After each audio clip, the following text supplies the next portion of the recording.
लगभग 1500 के करीब नौजवान बिल्कुल तैयार हैं, जिनमें इंजीनियर हैं, फॉरेन कंट्री के रहने वाले, वहाँ के बाशिंदा हैं, नागरिक हैं। और 11 शादियाँ हो चुकी हैं, 11 वैश्यों की शादियाँ हुई हैं। उनको हम आश्रम में बुलाते हैं, उनको अपनी बेटी बनाते हैं, शुभ देवी नाम देते हैं। और फिर उनको अगर कोई बीमारी है जो कि ठीक हो सकती है, पूरा इलाज करवाया जाता है साध संगत की तरफ से, आश्रम की तरफ से। और जब वो ठीक हो जाते हैं तो उनकी शादियां की जाती हैं। तो नौजवान उनसे तैयार है, बल्कि यहाँ तक नौजवानों ने बोला है कि हम सिर्फ वैश्या से नहीं, अगर उनकी कोई औलाद भी है उसको भी अपनाएंगे। और उन्होंने बाकायदा अपना लिया है। ऐसी एक शादी हुई है जिसमें उनकी बेटी या बेटा था, उसको भी अपनाया नौजवान ने।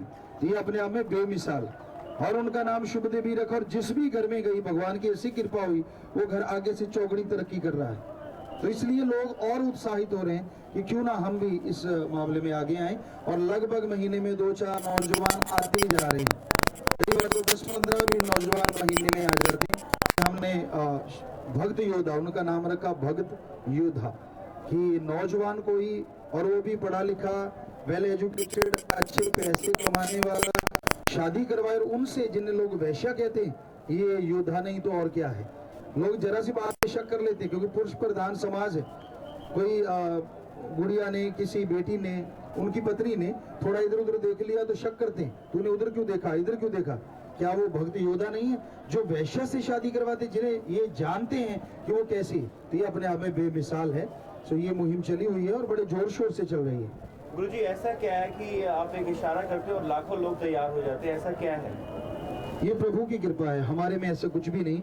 हम तो खुद सेवादार हैं सबके, पर वो राम, अल्लाह, वाहिगुरु, गॉड, खुदा, रब, वो सुप्रीम पावर जिसे हम मानते हैं, तो उसका नाम लेके लोगों को आह्वान करते हैं कि आप आइए। और लोग आते हैं और उनके बिगड़े काज सवर जाते हैं। भयानक बीमारियां, ये जो सेवादार आए हैं, जब ये दिल्ली में आए थे तो जब ये वापस घर गए तो बहुतों की बीमारियां खत्म हो गई जाते ही।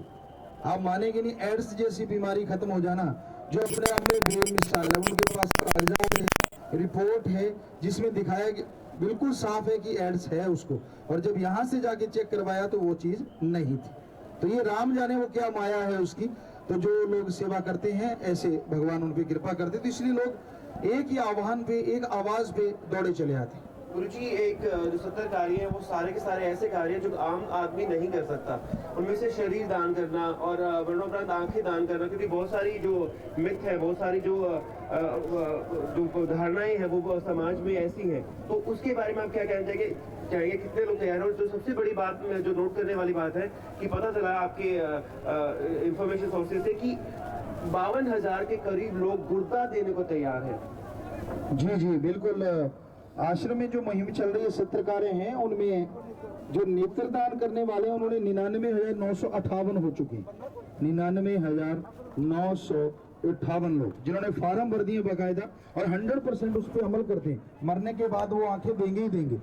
शादी के दिन लोग पर्ण करते हैं वहाँ नौजवान, नियमित रक्तदान करेंगे, मतलब 3 महीने के बाद ब्लड डोनेट करेंगे। ऐसे 88,702 फार्म भरे जा चुके हैं। और मरने के बाद शरीर दान करने वाले 60,125। तो ये एक भ्रांति है कि अगर हम आंखें दान कर देंगे अगले जन्म में आंखें नहीं आएंगी। यह सब झूठ है कि अगर आप आंखें दान नहीं भी करेंगे तो भी आप आंखों समेत भगवान के पास नहीं जाते, क्योंकि चिता में रख के जला दिया, आंखों के पटाखे बोल जाएंगे, तब कैसे बचाओगे आंखों को? धरती में दफना दिया तो वो गल जाएंगी। तो यह गलत धारणा है कि आंखें देंगे तो अगले जन्म में ऐसा वैसा, ये बिल्कुल झूठ है। आप फार्म भरिए, सारी दुनिया जो देख रही है, वो अंधे जिनको बेचारों को दिखता नहीं है कुछ, उनके लिए अगर आप ज्योति दान करेंगे तो प्रभु भी कोई कमी नहीं छोड़ेंगे। अगर एक माँ बाप की औलाद को आप बचा लेते हैं तो माँ बाप कितना सत्कार करते हैं आपका। तो हमारे धर्मों में क्या लिखा है, मानस मजदूरी देते हैं क्या राखे भगवान। कि अगर मानस की औलाद का भला करने पे मजदूरी देता, खुशी देता है, तो हम अगर भगवान की औलाद का भला करेंगे तो भगवान को छुपा के नहीं रखेंगे। तो ये बिल्कुल सच है हमारे धर्मों की बात। तो इसलिए ये मानवता भलाई के कार्य जोर शोर से चल रहे हैं। नमस्कार गुरुजी। नमस्कार बेटा। गुरुजी, आपने ये बीकानेर, जयपुर, दिल्ली और अब गुड़गांव में ये कार्य शुरू किया, तो इसके बाद आपका कहाँ जाने का प्लान है? जी, अभी अचानक ये प्रोग्राम बनते हैं, अभी अलग से कुछ ऐसा नहीं है कि किसी विशेष जगह पे जाएंगे। जैसे जैसे लोग आके कहते हैं, यहाँ की साथ संगत 2-3 बार गई कि जी यहाँ आप सफाई अभियान चलाएं, तो यहाँ शुरू कर दिया। जैसे जैसे लोग आते जाएंगे और हम देखते जा रहे हैं कि यहाँ जहाँ जरूरत पड़ती है तो जरूर वहीं पे शुरू कर देते। जी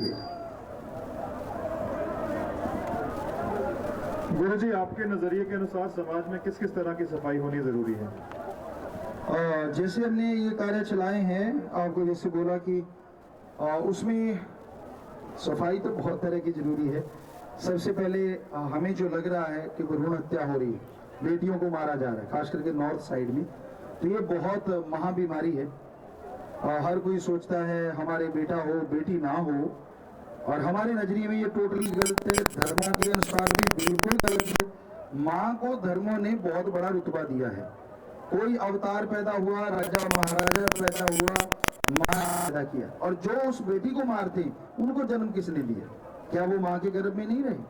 तो ये बेटी को मारना, भ्रूण हत्या, इस पे कानून भी बन गया। हमने बहुत शोर मचाया शुरू में, तो अब कानून भी बन चुका है इस पे, लेकिन फिर भी लोग धड़ल्ले से ये कर रहे हैं। डॉक्टर चंद रुपयों के लिए बिक जाते हैं और माँ के गर्भ में उस बच्ची का जो हाल करते हैं, बाद में कुत्ते नोच के खाते हैं या उन्हें फेंक दिया जाता है। तो ये बहुत ही बुरा हाल है, ये हटना चाहिए। दूसरा, हमारे धर्म में नशे को कोई जगह नहीं। किसी भी धर्म में किसी भी तरह का नशा लेना पाप माना गया है। हिंदू धर्म में तो लिखा गया है, विष्णु पुराण में आता है कि जब समुद्र मंथन हुआ तब नशा पैदा हुआ, और उसको राक्षसों ने पिया, देवता किन्नर गंधर्व आदमियों ने नहीं पिया। ये कभी नहीं पीना चाहिए। इस्लाम धर्म में शैतान का घर, सिख धर्म में गंदगी का ढेर। सो ये सारे नशे खत्म होने चाहिए। ठगी, बेईमानी, भ्रष्टाचार, हमारे धर्म में कहीं इसके लिए कोई जगह नहीं है। कोई भी अगर धर्म का नाम रखता है तो वो हमें ये बताए किस धर्म में लिखा है कि 100 की ठगी मारो और 2 रुपए भगवान को चढ़ा दो। किधर लिखा है ये? फिर भी लोग नहीं हटते। तो ये बहुत सारी सफाई है समाज में करने वाली, लेकिन ये सफाई के साथ ये भी संदेश हम देते रहते हैं कि अंदर की भी सफाई कीजिए और बाहर की भी सफाई। फिर देखिए कैसे भगवान आपकी जिंदगी को बेहतर बना देता है, स्वर्ग बना देता है।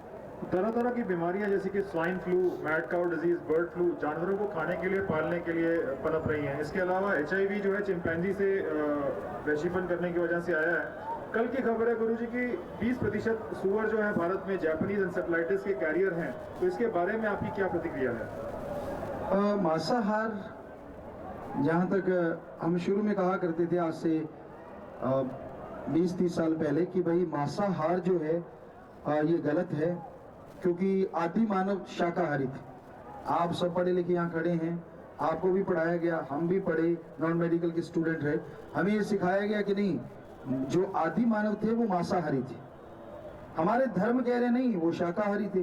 तो आज साइंटिस्ट इस बात को मान चुके हैं कि आदि मानव शाकाहारी थे, क्योंकि हमारे अंदर वो आंत ही नहीं। मांसाहारियों के अंदर छोटी आंत होती है, डाइजेस्ट हुआ और पार, लेकिन अपने अंदर तो वो 36 से 48 घंटे तक डाइजेस्ट नहीं होता। किसी भी डॉक्टर से पूछ लीजिए आप, मीट जो है वो इतना टाइम लेता है, और वैसे कच्चे फल फ्रूट जो अगर आप खाते हैं तो वो 4 से 6 घंटे लेता है उबली हुई चीज, और वो भी तल लेते हैं तो उसमें भी थोड़ा टाइम तो लगता है, 12 घंटे या 15 घंटे। तो कहने का मतलब ये चीजों में भी जिंदगी है, फल फ्रूट है कुछ भी, लेकिन इसे हम तब खाते हैं हम टहनी से टूटने वाला है, उसका बीज भी रखते हैं, तो ये उससे तुलना नहीं हो सकती। तो मांसाहार गलत है, और आज लोग यहाँ तक पहुंच गए हैं कि आदमी आदमी के बच्चे को खा रहा है। कई देशों में उसका अचार बनाया जाता है।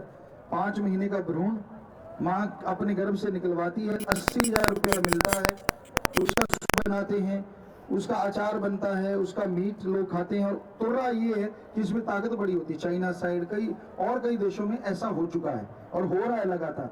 तो ये सब निर्दयीपन, क्योंकि सारे धर्मों में क्या मांसाहार करते हैं तो राक्षस की बढ़ती आती है, आपके अंदर दया रहम की जो भावना है वो खत्म होती है। और हमने सारे धर्म पढ़े, पवित्र ग्रंथ पढ़े, कहीं लिखा हुआ हमें नहीं मिला कि अगर मांस नहीं खाओगे तो धर्म खराब हो जाएगा।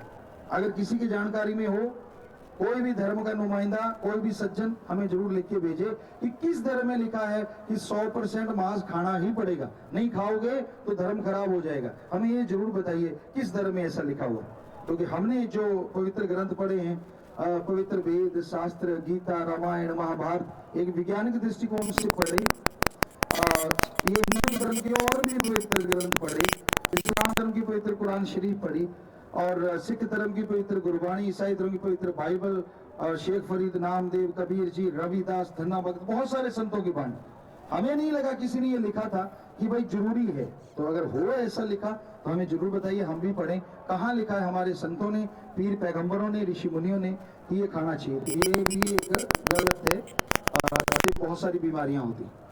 गुरुजी, संतों, अवतारों, महापुरुषों के परहित में किए जा रहे महान कार्यों को सबको पता होता है। सब जानते थे कि श्री कृष्ण ने गोवर्धन पर्वत को बचपन में एक हाथ पर उठा लिया था, उन्होंने कंस जैसे बलशाली राक्षस का वध किया था, लेकिन फिर भी उनका विरोध हुआ, उनकी निंदा की और लोगों ने उनके साथ युद्ध तक किया। ऐसा क्यों होता है? हमारे समाज में या हमारे इस दुनिया में अच्छाई और बुराई, नेगेटिव और पॉजिटिव पावर हमेशा से चलती आई है। तो जब कोई भी संत, कोई फकीर या भगवान स्वरूप भी श्री कृष्ण जी, श्री राम जी आए तो उनका भी विरोध किया गया। उसकी वजह कोई और नहीं, सिर्फ एक ही वजह थी कि ये लोग अच्छाई में अगर इतने आगे बढ़ जाएंगे तो बुराई तो बिल्कुल खत्म हो जाएगी। और जो बुराई के नुमाइंदे होते हैं, जिनका काम ही बुराई करना, लोगों को लड़ाना, भिड़ाना, अपना उल्लू सीधा करना, उनको दर्द होता है कि भाई इनको किसी तरह से रोका जाए, तो इसलिए उनका विरोध होता है। डेरा के श्रद्धालु आपके संगीत की बहुत उपमा करते हैं, लेकिन जो लोग डेरा नहीं आते आपके इस पहलू से वाकिफ नहीं है। आप अपनी इस महान कला को दुनिया से अभी तक क्यों छुपाए बैठे हैं? हमने कोई दुनिया से छुपाया नहीं है, हम शरियाम वहाँ गाते हैं, और जो कोई आ जाता है अलग से सेवादारों के लिए भी प्रोग्राम होते हैं हर संडे को, कोई भी आते हैं तो वो संगीत सुनते हैं और उन्हें बेइंतहा खुशी होती है। हमें ऐसी कोई कला नहीं है, पर हमारा राम, ओम हरि गॉड, वो सबसे बड़ा है, वही सब कुछ हमसे करवाता है और वो करवाएगा फ्यूचर में। नैतिकता का पतन चरम सीमा पे है, विवाह पूर्व संबंध और समलैंगिकता हर ओर फैल रहे हैं और आधुनिक लोग इसको एक आवश्यकता मानते हैं। आपके नजरिए में आप अपना रुख स्पष्ट करें। हमारे नजरिए में तो समलैंगिकता महाअभिशाप भी बन सकता है, क्योंकि धर्मानुसार हमने धर्म पढ़े हैं, धर्म के नुमाइंदे हैं सारे धर्मों के, उसके अनुसार जैसे ये एड्स जैसी बीमारी आई थी उससे पहले ही हमने बोला था ये जो वेश्यावर्ती है, ये जो चीजें हो रही हैं पशुओं से ऐसा हो रहा है, हो सकता है इसके भयानक परिणाम आए। जब भी इंसान कुदरत से छेड़छाड़ करेगा, हो नहीं सकता कि कोई ऐसी बीमारी पैदा ना हो जो उसको स्वर्ग सिखाए। और अब ये लोग कानूनी रूप देना चाहते हैं या कुछ ऐसा करना चाहते हैं, लोगों की सुना है, बुरा ना कोई बनाए। और हम अपना नजरिया, जो धर्मों का नजरिया है कि कुदरत से छेड़छाड़, अप्राकृतिक कोई भी संबंध आप बनाएंगे, उसका रिजल्ट इंसानियत के लिए एक दिन घातक साबित जरूर होगा। गुरुजी, एक बड़ा मुद्दा अभी भारत में भ्रष्टाचार, हर युग में संतों ने इसके विरुद्ध आवाज उठाई, तो आप ऐसे में क्या कर रहे हैं?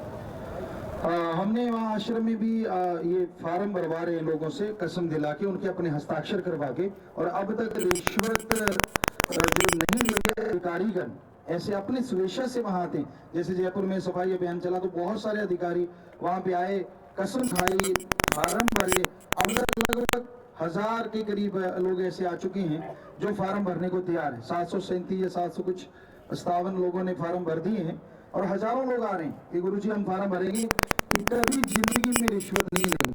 रिश्वत नहीं लेंगे, ये भी फार्म भरे जा रहे हैं। लगभग 85,016 फार्म ये भरे जा चुके हैं। तो इस तरह से हमने एक मुहिम चलाई है, फार्म 7 होते हैं, कोई भी सज्जन भरना चाहे, क्योंकि अगर आदमी अपने जमीर को जगा के फार्म भरता है, जिंदगी भर फिर उसको फॉलो करता है कि हाँ भाई मैंने भरा है, अपनी इच्छा से भरा है। और साथ में कोई ऐसा कानून बने तो फिर बहुत ही बढ़िया बात है कि लोग उस विषय से भी करें और थोड़ा डरे भी कि भाई ऐसा कुछ है, तो अगर हम करेंगे तो फिर भरेंगे। तो ये इस तरीके से वहाँ पे एक मुहिम चली। गुरुजी, दिल्ली सुपरबग नाम का एक खतरनाक बैक्टीरिया जो कि किसी भी दवाई से नहीं मरता, रिपोर्ट किया गया 3-4 साल पहले। क्या इस गंदगी की वजह से आप समझते हैं कि नए वायरस और बैक्टीरिया भी फैल सकते हैं? जी हाँ, गंदगी चाहे इंसान के जहन में है कुदरत से छेड़छाड़ की, या फिर ये बाहरी तौर पे भी इंसान की फैलाई गंदगी है। कुदरत शायद बहुत कम गंदगी फैलाती है, आज इंसान गंदगी का स्रोत ज्यादा है। कहीं भी गंगा जी है, इतनी पवित्र नदी, इतने सालों से उसे माना गया, लेकिन उसमें गंदी शराब की फैक्ट्रियों को गंदा पानी आता है, गंदे नाले गिरते हैं, पता नहीं क्या क्या। जमुना जी कहा जाता है, लेकिन दिल्ली के एरिया में जाके देखिए वो जी क्या हुआ पड़ा है। तो ये इंसान की फैलाई गंदगी है। तो ऐसी अगर गंदगी फैलती रहेगी तो पता नहीं क्या क्या बीमारियां और पनपेंगी। और अगर ये सफाई अभियान चलता रहा और लोग, यहाँ के नागरिक, हर कोई जागरूक हो गया तो हो सकता है ये बीमारियों के विराम लग जाए। गुरुजी, किन्नरों को भी आपने सम्मान दिया है, तो ऐसे में क्या, किस प्रकार से आपने उनको सम्मान दिया, इस पर प्रकाश डालें। किन्नर, जिसे किन्नर कहा जाता है या खुसराव, से वहाँ सुख दुआ समाज का नाम दिया गया है उनको। और वहाँ उनमें HIV पॉजिटिव है, वो उनका इलाज करवाया जाता है। अगर बचपन में कोई किन्नर वहाँ पे पहुँचता है तो उसका पढ़ाई का, रहने का, हर तरह का इंतजाम आश्रम की तरफ से और साथ संगत की तरफ से किया जाता है। और ऐसे जो कन्या भ्रूण हत्या को कहते हैं, हमारे पास तो बेटियां ज्यादा है, हम तो मार देंगे, तो हमने वहाँ एक आश्रम बनाया उनके लिए, शाही बेटियां बसेरा। उनके माँ बाप की जगह हमने अपना नाम लिखवाया स्कूलों में। और अब वो बेटियां हमारे पास 21 हो चुकी हैं। सबसे छोटी बेटी 6-7 महीने की है, जिसको मार देना था। तो इस तरह से इन सब के लिए वहाँ पे कार्यक्रम चलते जा रहे हैं और उसमें लोग सहयोग करने, कोड़ी कुश्ती, हर तरह के जो भी समस्याएं हैं या लाचारपन है, उसके लिए साथ संगत आगे आ रही है। गुरुजी, भगवान के नाम पर मल्टी बिलियन डॉलर इंडस्ट्री चल रही है, लोग बहुत सारा पैसा ले रहे हैं, आपका इसके बारे में क्या कहना है? हमने जो सारे धर्म पढ़े और अपना खुद का निजी अनुभव अभ्यास द्वारा जो देखा, किसी भी धर्म में नहीं लिखा कि ओम हरि अल्लाह वाहिगुरु राम पैसा लेता है। हमने वेदों शास्त्रों में पढ़ा, भगवान से मांगना चाहिए, अच्छी धरती, अच्छा पानी, अच्छी हवा, अच्छी तंदुरुस्ती, अच्छी संतान मांगना है तो भगवान से भगवान को मांगो। इस्लाम धर्म में लिखा अल्लाह रहमो करम का दाता है, कायदे से मांगोगे तो रहमो करम मूसलाधार बरसाएगा, दामन छोटे पड़ जाएंगे, रहमो करम बरसता चला जाएगा। सिख धर्म में लिखा जो मांगे ठाकुर अपने से सोई सोई देवे। और ईसाई धर्म में लिखा गॉड देता है लेता नहीं। तो हर धर्म में ये बताया गया है। फिर भी ये कहा जाए कि भगवान के नाम पे दे दो, तो हम आपको गारंटी देते हैं ओम हरि अल्लाह राम दाता था, दाता है और दाता ही रहेगा। और वो कभी मंगता नहीं हो सकता। इंसान उसके नाम पे अगर लेता है तो वो खुद खाता है, भगवान तक एक नया पैसा नहीं जाता। हम चैलेंज करते हैं इस मीडिया के माध्यम से, कहीं कोई दिखा दे कि भगवान मेरे पास पैसा लेने आया, हम भी चढ़ाया करेंगे, सबको आप भी चढ़ाओ। हम चैलेंज करते हैं, कहीं भी भगवान ने 1 रुपया भी उठाया हो, वो तो पत्थरों के नीचे जिंदगी देता है। अरे जो इंसान को बना सकता है, जिसे बड़े बड़े साइंटिस्ट नहीं समझ पाए, इंसान के शरीर को 15% पढ़ पाए हैं, तो क्या इंसान के बनाए कागज के टुकड़े रुपए को नहीं बना सकता वो? ये सब खाने पीने का मसला है, उसके नाम पे खुद की तोंद बढ़ानी है। जबकि धर्मों में लिखा है कर्म जोगी कर्मठ, तो करके खाना चाहिए। हमारे कृष्ण जी हुए अवतार कहलाए, राम जी अवतार कहलाए, पैगंबर मोहम्मद साहब, सभी ने करके खाया। इतिहास पढ़ के देख लीजिए, तो इतने बड़े बड़े महापुरुषों ने करके खाया। हम तो आपके छोटे से एक फकीर हैं, हम भी करके खाते हैं, ट्रैक्टर चलाते हैं, फावड़ा चलाते हैं, इंजीनियरिंग के काम कर लेते हैं। तो हर किसी को करके खाना चाहिए। फकीर हो गया तो क्या हो गया? शरीर तो इंसान वाला है, जरूरतें इंसान वाली है, तो करके क्यों नहीं खाता? उसे करके खाना चाहिए। भगवान ने कहाँ लिखा है कि मेरे नाम पे बैठ जाना, लोगों का खाते रहना? ये तो हरामीपन हो गया। ये गलत है, बिल्कुल गलत है। भगवान कभी किसी से नहीं लेता, अल्लाह वाहिगुरु गॉड नहीं लेता, ये हकीकत है। हाँ, आप अगर दान करना है, किसी बीमार का इलाज करवा दो, भूखे को खाना खिला दो, अंगहीन अपंग की मदद कर दो, वो जो आपने मदद की इनडायरेक्ट भगवान की मदद की है, और उसके बदले में भगवान आपको कोई कमी नहीं छोड़ेगा। गुरुजी, खूनदान एक विषय है, उसमें आपके 3 विश्व रिकॉर्ड है, तो क्या वाकई में लोग वहाँ पर तैयार हो जाते हैं खूनदान के लिए? जी, अभी आपको बोला था कि खूनदान करने में 88,702 लोगों ने फार्म भर दी। तो पिछली बार जब खूनदान का कैंप लगा था, रिकॉर्ड के लिए कैंप नहीं लगता, रिकॉर्ड बन जाते हैं। कैंप लगता है जरूरत के लिए। वहाँ लगभग पूरे देश से टीमें आई थी, लेटर आए थे, गुरुजी हमें खून चाहिए। शायद मई जून की या कुछ जो भी टाइम था, वो शायद अगस्त की बात है। तो वहाँ पे टीमें आई और देने वाले थे 1.5 लाख और ले पाए वो 47,000, बाकी निराश होके गए। तो यहाँ खूनदान की, तो इसीलिए उनको नाम दिया गया, पत्रकार समाज ने और लोगों ने, ब्लड पंप, और हमने उनको नाम दिया ट्रू ब्लड पंप। पूरे वर्ल्ड में हर समय हर पल वो तैयार रहते हैं। गरीबों को बिल्कुल फ्री में ब्लड डोनेट किया जाता है। पूरी आर्मी इंडिया की जो है उसको फ्री में हर महीने ब्लड डोनेट किया जाता है। थैलीसीमिया के मरीजों को फ्री में है, पत्रकार समाज है, पुलिस विभाग, शहीद हैं या स्वतंत्रता सेनानी, सबके लिए वहाँ फ्री में इलाज और ब्लड डोनेट किया जाता है। गुरुजी, आजकल खान पान में एक और तरह की गंदगी यानी कि पेस्टिसाइड्स और जहरीले पदार्थों की मात्रा निरंतर बढ़ रही है। भारत में इसका प्रयोग सेफ लिमिट से सैकड़ों गुना ज्यादा किया जाता है। इस बारे में आम नागरिकों को और किसानों को क्या संदेश देना चाहते हैं?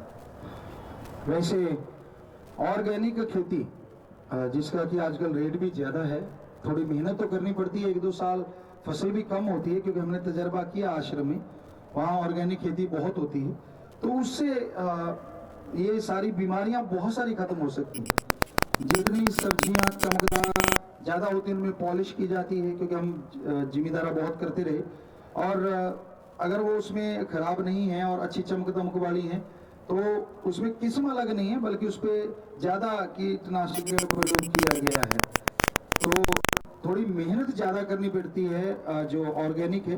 लेकिन उसका खाने से बहुत सारे राजस्थान के कई इलाके ऐसे हैं, हम सत्संग नहीं करने गए, यहाँ भी डॉक्टर हजारों की आबादी है, एक आरएमपी डॉक्टर भी नहीं था वहाँ।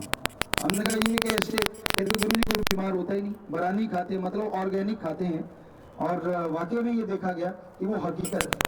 तो ऐसे में ये किसान भाई कीटनाशक का ज़्यादा प्रयोग ना करें, बल्कि कुदरत से आक है, धतूरा है, नीम है, एक तुम्बी या तुम्बा बोलते हैं उसको, तो इनका मिश्रण थोड़ा जल्दी करना पड़ता है स्प्रे, लेकिन अगर ये मिश्रण किया जाए तो इससे बीमारियां भी हट जाएंगी फसल की, और लोगों के लिए जहर भी नहीं बनेंगे।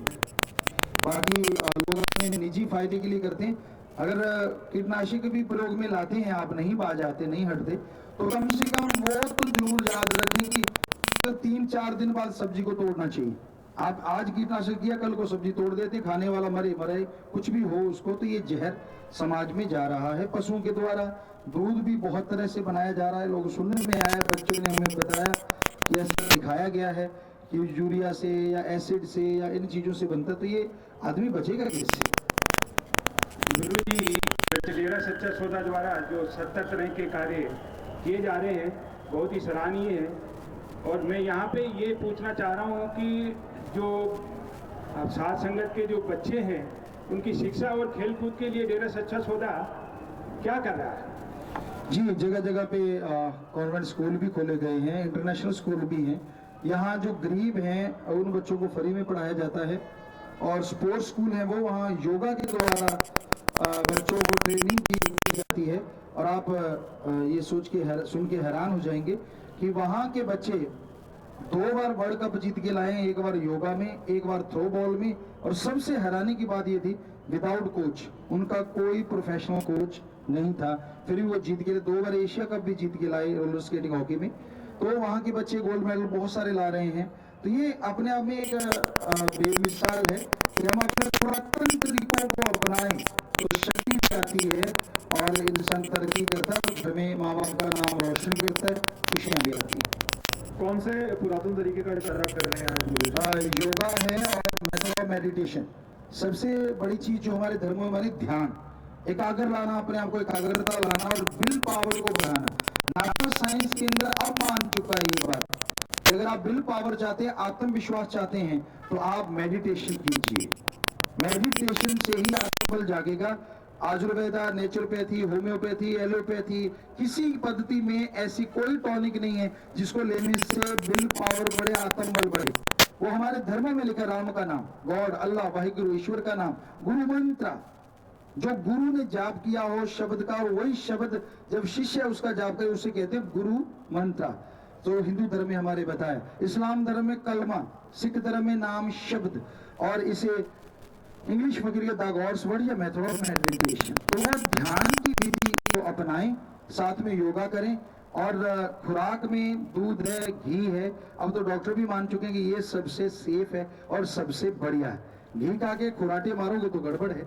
हाँ, घी दूध खा पी के अगर आप थोड़ा शारीरिक मेहनत करेंगे, यकीनन आप शारीरिक तौर पे मजबूत होंगे, और साथ में ध्यान, योगा अति जरूरी है। आपने मेडिटेशन के बारे में बताया, लेकिन गुरुजी कई तरह की मेडिटेशन सिखाई जा रही है, तो असली मेडिटेशन या सच्चे संत की क्या असल पहचान है, इसके बारे में विस्तार से बताएं। मेडिटेशन के बदले में पैसा नहीं लिया जाता। मेडिटेशन ईश्वर के शब्द हैं और कोई आदमी की बनाई चीज नहीं है। ये उस भगवान सुप्रीम पावर के वो शब्द हैं जिनका अभ्यास करने से इंसान के अंदर आत्मबल जागता है, आत्मविश्वास आता है, मालिक की दया मेहर कृपा के दर्शन होते हैं और एक ऐसी हिम्मत, एक ऐसी शक्ति आती है, चेहरे पे नूर आता है और अंदर तंदुरुस्ती आती है।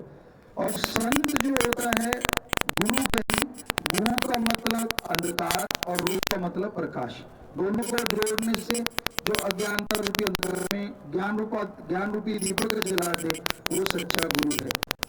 तो यही गुरु की संत की पहचान है, वो कभी किसी को बददुआ नहीं देते। संत जहां भी होते हैं सबकी मांगत खैर, सबों से हमारी दोस्ती नहीं किसी से बैर। गुरुजी, क्या मोक्ष सचमुच में होता है? अगर है तो क्या है? मोक्ष जीते जी गम दुख दर्द चिंता परेशानी बीमारियों से आजादी मिल जाए और मरने के बाद आत्मा आवागमन में न जाए, भगवान के निज धाम जाए, इसी का नाम सच्चा मोक्ष। और ये होता है 100%। गुरुजी, इतने लोग हैं जो वेश्याओं से, जो आप कह रहे हैं देवियों से नागरिक शादी करने के तैयार है, यहाँ पे एजुकेटेड और वेल सेटल्ड लोग भी हैं? जी, जैसे हमने आपको पहले भी बता दिया कि 1500 के करीब लगभग नौजवान हैं और उनमें बहुत पढ़े लिखे इंजीनियर भी हैं, विदेशों में रहने वाले नागरिक वो बच्चे हैं, तो हर तरह के लोग हैं, हर तरह के। तो वो बिल्कुल तैयार है और 11 शादियां हो चुकी हैं और वो अब भी तैयार बैठे, उनकी बल्कि पत्र आते रहते हैं। तो जो वेश्यावृत्ति में लिप्त लड़कियां हैं, हम अगर वो सुन रही हो कहीं, हाथ जोड़ के उनसे विनती करें कि आए बेटा, हम आपको अपनी बेटी बनाएंगे, आपको कोई बीमारी इलाज करवाएंगे और उसके बाद वो बच्चे आएंगे, आप जिससे भी शादी चाहेंगे आपका मैच होगा, तो आपको वो जरूर घर गृहस्थी में बसाने का फिर से मौका मिलेगा। अगर आप ये नहीं मानती हमारी बात, तो आप एक बात याद रखें, एज के कुछ हिस्से में जैसे अधेड़ अवस्था नहीं आएगी, सीधा आपके बुजुर्ग अवस्था आएगी, वो बड़ी भयानक और क्रूर होगी, तब आपको कोई पसंद नहीं करेगा और आप एक तरह से गंदगी का ढेर बन जाएंगे, तब तक बीमारियों का ढेर बन जाएंगे। तो समझ जाइए, अपने आप को सुधारिए, आपको मौका मिल रहा है, आप आइए, तो हम आपको बेटी बना के आपकी शादियां करवाएंगे। सारे धर्मों में विश्व की उत्पत्ति से लेकर कलयुग के अंत तक एक जैसा विवरण है, लेकिन क्या वास्तव में विश्व शांति और रामराज का सपना पूरा होगा? क्या कलयुग का अंत समय निकट है? जी, धर्मों में ये लिखा है कि हाँ, ऐसा संभव है। अगर सब लोग मिलके चलें तो समाज की गंदगी अगर दूर होगी तो रामराज्य अपने आप ही हो जाएगा। अगर सब लोग धर्मों को फॉलो करें, धर्म को मान के अगर हमारे राजा महाराजा आगे चले, तो यकीन मानिए इस धरती पे उसी पल स्वर्ग जन्नत से बढ़ के नजारा बन सकता है। आपके कई अभियानों से और विशेषकर सफाई अभियान से जागृति तो आती है, पर लोग अपनी आदतें नहीं सुधार पाते। इसके लिए आपके पास क्या उपाय है? वही मेडिटेशन है कि जिससे आत्मबल आए, आत्मविश्वास आए और अंदर इंसानियत जागे। चलते चलते भीग थूक देना, चलते चलते थूक देना, कुछ फेंक देना, आदमी को गैरत नहीं है, आज भूलता जा रहा है। तो उसके अंदर एक भावना पैदा हो कि भाई मैं ये क्या कर रहा हूँ, कितनी गंदगी फैला रहा हूँ, क्या कहीं गलत थूका हो, गंदगी पड़ी हो, वहां टॉयलेट बैठेंगे। आप ये सोचते हैं कि फ्लैश बिल्कुल साफ हो, तो आप जाते हैं तो आपको भी चाहिए कि आप फ्लैश साफ करके जाएं। वॉश बेसिन अगर आप चाहते हैं कि वहाँ थूका हुआ ना मिले, गंदगी ना मिले, बिल्कुल क्लीन होना चाहिए। तो जब आप थूकते हैं या ब्रश वगैरह करते हैं, उसके बाद उसको बिल्कुल क्लीन करते हैं और करना ही चाहिए, क्योंकि जब आप सफाई चाहते हैं तो सफाई करनी भी चाहिए। तो इस तरह अगर आप उन छोटी छोटी चीजों में ध्यान देंगे, तो बाहर भी अगर ध्यान देने लगे तो बहुत सारी बीमारियों से निजात मिल जाएगी। प्रश्न, हमारे दर्शकों को क्या संदेश देना चाहेंगे आप? हम जो भी लोग देख रहे हैं मीडिया के माध्यम से, हम यही संदेश देना चाहते हैं कि सफाई का पूरा ख्याल रखिए, बाहर की और अंदर की। अपने अंदर के जमीर को जगाइए, इंसानियत का जज्बा पैदा कीजिए। देखिए कितने सेवादार लाखों आज यहाँ आए हुए हैं, कैसे इनका जमीर जागा हुआ है, कैसे दूसरों के लिए। जैसे बीकानेर में डॉक्टर रोने लगे आके, कहते गुरुजी वहाँ आदमी का टट्टी पेशाब था और वो भी 3-3 फुट, और उसमें डॉक्टर घुसे हुए थे दिल्ली एम्स के सेवादार, और उन्होंने उसको साफ करवाया साथ लग के। कहते इम्पॉसिबल, हम तो सोच भी नहीं सकते कि ऐसा कैसे हो सकता है। और जब हम डॉक्टरों से या उनसे पूछा जो सफाई कर रहे थे, वो कहते हमें बदबू आई नहीं, हमें तो खुशबू आ रही थी। बताइए राम क्या नहीं कर सकता, भगवान क्या नहीं कर सकता। तो इसलिए आप सब लोग, चलो सेवा किसी की कर नहीं सकते तो अपनी करवाओ भी ना। अगर आप किसी की सेवा नहीं कर सकते कोई बात नहीं, कम से कम अपनी ना करवाओ। ऐसे गंदगी ना फेंको रोडों पे, कहीं भी आपके आसपास गंदगी उसे साफ कर दीजिए। यकीन मानिए आपको एक अलग तरह की खुशी मिलेगी और आपके बाल बच्चे भी बीमारियों से बचे रहेंगे। जी सबको आशीर्वाद। धन्यवाद गुरु। प्रशासन की तरफ से क्या क्या मदद दी गई है आपको? हाँ, प्रशासन की तरफ से पूरा सहयोग है। हम यहाँ भी सफाई अभियान करते हैं, सबको साथ लेके चलते हैं। यहाँ सभी ऑफिसर साहबान, सभी लोग यहाँ पे अभी सुबह ही जल्दी आए खड़े हैं और सभी कह रहे हैं गुरुजी हम सारा दिन साथ रहेंगे। तो वाकई में ये काबिल तारीफ है प्रशासन जो ऐसे बात कहते हैं और उसको करके दिखाते हैं। तो हमने यहाँ जहाँ भी सफाई अभियान चलाया कि सरकार, प्रशासन, वहाँ के लोग पूरी तरह से साथ चलते हैं। जैसे लोकल लोग हैं, ये देखा गया हर जगह पे वो खुद ही साथ चल पड़ती कि भाई ये इतनी दूर से आए हैं, हम क्यों नहीं इनके साथ लगेंगे। तो बड़ी खुशी होती है और पूरी मदद की जाए जो भी जरूरत है। बाकी तो सेवादारों को पूरा पता है, जैसे डंपर वगैरह हैं, जैसे उन्होंने बताया कि दस्ताने वगैरह दे रहे हैं और कई चीजें, झाड़ू वगैरह भी कुछ ऐसा उपलब्ध, जो मतलब इनके पास साधन है वो सारे उपलब्ध करवा रहे हैं सेवादारों को उसको उठाने के लिए। और भी बाकी आप उनसे भी पूछ सकते हैं, उनको ज्यादा ख्याल में। मुझे बीकानेर में कहा गया था कि अगर हमारा अस्पताल साफ हो जाए तो पूरा बीकानेर साफ हो जाएगा, क्या इसी तरह की बात है गुड़गांव में सामने ही है? गुड़गांव में हमें ऐसा तो कुछ नहीं बताया, लेकिन एक जगह बताएगी, यहाँ कोई पुरानी जेल थी शायद, ऐसा कुछ बताया हमें किसी ने कल कि गुरुजी वहाँ बहुत गंदगी है, वहाँ वो जो काफी एरिया है, तो कि अगर वो साफ हो जाए तो फिर क्या कहना। तो पता नहीं ये सेवादार उस साइड में गए होंगे। तो बाकी कह रहे थे कि ये बड़ा इतनी ज्यादा जरूरत नहीं होगी, लेकिन हमने देखा काफी जरूरत है। रोड के किनारों पे हम आए हैं, चारों तरफ। अगर सफाई वाला भी कहाँ तक सफाई कर पाएगा, जाते जाते बस कितनी साधन जाते हैं, जाते एक ने एक चीज फेंक दी तो रोड पे तो ढेर लग जाएगा। तो वो ढेर लगता है, सफाई वाले कोशिश तो करते ही होंगे, लेकिन उस तरीके से लोगों को भी समझना चाहिए और प्रशासन हमारे पूरे साथ दे रहे हैं।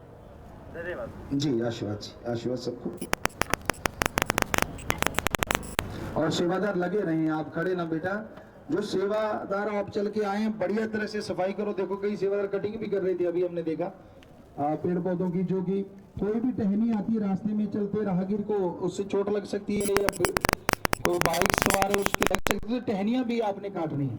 कोई भी सामने आती है, अभी काट रहे थे सेवादार, यहाँ काट के चले गए वो, तो ये बहुत ही बढ़िया बात है। तो ये सारी हर तरह की सफाई आप कीजिए, आप आए हैं चल के लिए, अगर सफाई करेंगे यकीन मानिए वो तमाम खुशियां मिलेंगी जिसकी हमने चर्चा की। अगर आप खड़ के टाइम पास करके तो भगवान भी टाइम ही पास करेगा फिर आपके पास आए। अगर उससे खुशियां लेनी है तो आप भी मदद कीजिए, वो भी आगे मदद करेगा आपका। इसलिए सब लोग सेवा पे जुट जाइए। ज्यादातर सत्संग लग गई है, शाबाश। कटिंग वही आप उस तरीके से कीजिए, दिक्कत ना आए किसी भी राहगीर को चलते हुए। कोई ऐसी टहनी या ऐसे कांटेदार झाड़ी आगे आती है तो उसकी, या फिर खूबसूरती के लिए जो आप कर रहे, माली आए हुए सेवादार बहुत सारे, जी सबको आशीर्वाद, आप लगे रहिए हिम्मत से, आशीर्वाद।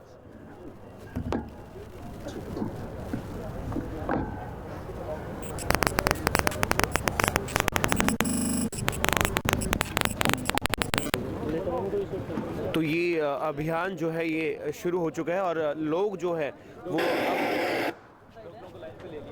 वो अपने अपने क्षेत्र में उस अभियान की शुरुआत कर चुके हैं। और ये जो लक्ष्य है जो आज गुड़गांव को साफ करने का, उसको सार्थक करने के लिए लाखों की संख्या में लोग यहाँ मौजूद हैं। और आपको बता दें कि ऑफिशियली ये जो मुहिम है, ये जो हो पृथ्वी साफ मिटे रोग अभिशाप, वो शुरू हो चुकी है। आप देख सकते हैं सफाई के कुछ नज़ारे मैं आपको दिखाना चाहूँगा इस महाराणा प्रताप चौक पर, कि लोग झाड़ू के साथ यहाँ सफाई करते हुए और पूरी उत्सुकता के साथ, पूरी तन्मयता के साथ यहाँ पर झाड़ू लगा रहे हैं। सामने आप देख सकते हैं कि किस प्रकार से, और एक विशेष बात जो यहाँ देखने को मिली है कि इस अभियान में सिर्फ बच्चे ही नहीं, बुजुर्ग भी हैं, युवा भी हैं और पढ़े लिखे नौजवान भी